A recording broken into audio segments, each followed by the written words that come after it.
ریکھا نامی لڑکی ایک گاؤں میں اپنے چھوٹے سے گھر میں رہتی تھی۔ اس کے پاس زیادہ تو کچھ نہیں تھا۔ مرنے سے پہلے اس کے ماں باپ نے اس کے لیے ایک کھیت چھوڑا تھا۔ وہ ہر دفعہ اس کھیت میں کھیتی باڑی کرتی اور پارٹ ٹائم فیکٹری میں بھی کام کر کے اپنا گزر بسر کرتی تھی۔ پھر ایسے ہی ٹائم گزرتا ہے اور ریکھا کے گاؤں میں بہت تیز بارش ہونے کے باعث باڑھ آ جاتی ہے اور اس باڑھ میں ریکھا کا گھر بھی ڈوب جاتا ہے اور کھیت میں کاشت کی ہوئی ساری فصل بھی ڈوب جاتی ہے۔ یہ سب دیکھ کر ریکھا پریشان ہو جاتی ہے اور کہنے لگتی ہے، ارے یہ کیا! میرا تو سارا گھر ہی ڈوب گیا اور کھیت میں بھی باڑھ آ گئی۔ اب میں کہاں جاؤں گی؟ میرے پاس تو گھر بھی نہیں ہے رہنے کے لیے اور نہ ہی کھانے پینے کو کچھ ہے۔ تبھی اس کی نظر ایک آم کے درخت پر پڑتی ہے جو اسی کے کھیت میں تھا۔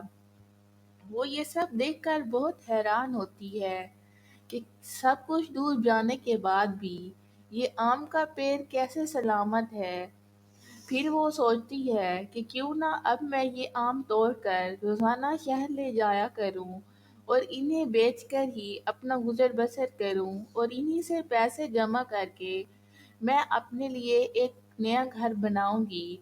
اب ریکھا ہر روز وہ آم توڑ کر شہر لے جاتی اور دھیرے دھیرے اس کے آم مشہور ہونے لگے۔ اس کے آموں کے ٹھیلے پر ہمیشہ رش لگا رہتا اور اس کے سارے آم بہت ہی جلدی بک جاتے۔ اب ایک دن ایسے ہی ریکھا سڑک کنارے کھڑے ہو کر آم بیچ رہی تھی تو تبھی اس کے پاس ایک چھوٹی بچی آتی ہے اور آ کر بولتی ہے، دیدی، کیا آپ مجھے کھانے کے لیے یہ آم دے سکتی ہیں؟ میں صبح سے بھوکی ہوں۔ میں سبھی پھلوں والوں کے پاس گئی ہوں لیکن کسی نے بھی مجھے آم نہیں دیے۔ کیا آپ مجھے یہ آم دے سکتی ہیں؟ تو ریکھا خوشی خوشی ایک آم اس بچی کو دے دیتی ہے اور وہ بچی بھی خوش ہو کر ریکھا سے آم لے کر چلی جاتی ہے۔ پھر دھیرے دھیرے ریکھا بہت سارے پیسے جمع کر لیتی ہے اور ایک دن وہ پیسے لے کر گھر خریدنے جا رہی ہوتی ہے تو راستے میں اس کا بیگ کہیں گر جاتا ہے۔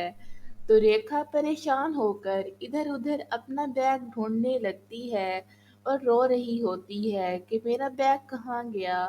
اب میں کیسے گھر بناؤں گی؟ میں نے اتنی محنت سے سارے پیسے جمع کیے تھے۔ اسے روتا ہوا دیکھ کر وہی لڑکی اس کے پاس آتی ہے جسے ریکھا نے آم کھلائے تھے اور وہ ریکھا کے پاس کھڑے ہو کر پوچھتی ہے، دیدی، آپ کو کیا ہوا؟ آپ رو کیوں رہی ہیں؟ تو ریکھا اسے بتاتی ہے کہ میرا بیگ گم ہو گیا ہے جس میں نے گھر خریدنے کے لیے پیسے جمع۔ آپ نے اس دن مجھے آم کھلائے تھے نا، آپ کو یاد ہے نا؟ میں وہی لڑکی ہوں، آپ پریشان نہ ہوں، آپ کا بیگ مل جائے گا۔ پھر دیکھتے ہی دیکھتے وہ لڑکی پری میں تبدیل ہو جاتی ہے اور اسے کہتی ہے، ریکھا، اس دن میں پرتھوی پر پری لوک سے پرتھوی پر آم کھانے آئی تھی۔ میں سبھی پھلوں والوں کے پاس گئی لیکن کسی نے بھی مجھے آم نہیں دیے اور تم نے مجھے آم کھلائے۔ اسی لیے میں تمہیں ایک جادوئی آم کا گھر دیتی ہوں۔ اور دیکھتے ہی دیکھتے اس کے سامنے ایک جادوئی آم کا گھر آ جاتا ہے اور وہ گھر بہت ہی سندر اور چمکدار تھا۔ اس کے بعد وہ پری اسے یہ دیہانت دے کر چلی جاتی ہے اور ریکھا خوشی خوشی اس گھر کے اندر داخل ہوتی ہے۔ ریکھا دیکھتی ہے کہ اس گھر میں بہت ہی سندر سندر سونے کے جادوئی آم ہیں۔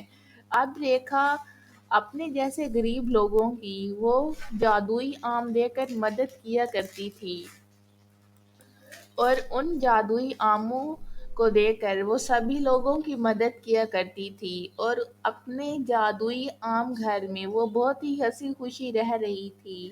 اسی کے پڑوس میں رہنے والی ایک لڑکی جس کا نام شمع تھا، شمع بہت ہی جلتی تھی اس سے، اور ایک شام وہ اس کے گھر آ کر وہ سارے سونے کے عام چوری کرنے کا